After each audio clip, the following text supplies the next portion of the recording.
Nako, Mr. Joel Villanueva, hindi po makakalusot sa mata ng mga mapanuring kababayan natin yung mga sinasabi niyo na kuno ay wala kayong kilala ni isa sa mga opisyal ng DPWH. Ang sabi niya, nakakapanlumo daw. Oo, dapat ka talagang manlumo. Dapat ka na ring mautal, dapat ka na ring kabahan, at sa tingin ko ay aburidong-aburido na rin ito si Mr. Villanueva.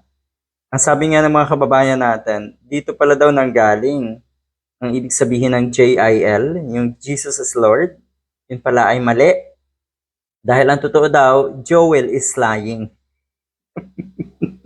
Hindi niya daw kilala.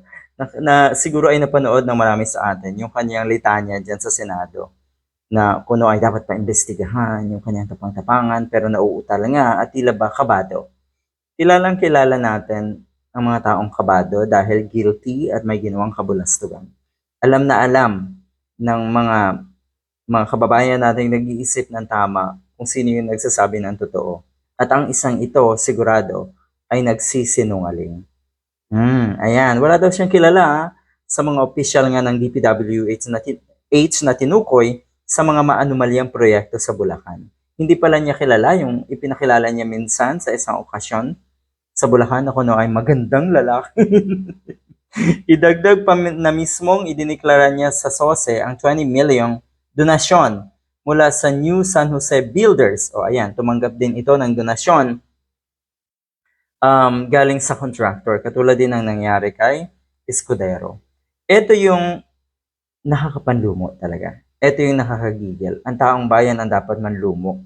Huwag kang manlumo, Mr. Villanueva. Siguro ang maganda, kabahan ka na.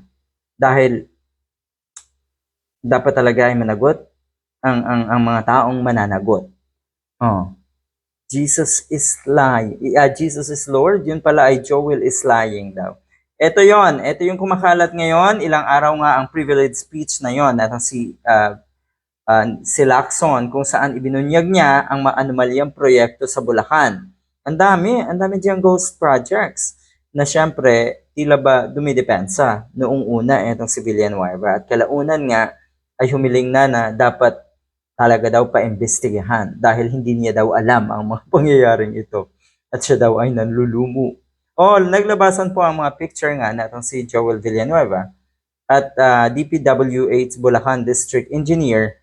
Ayan, magkakilala kayo. Kilala niyo ang isa't isa dahil hindi lang isang pagkakataon na kayo ay nagkasalubong, na kayo ay nag-usap, na kayo ay nakita sa isang event. Hindi lang.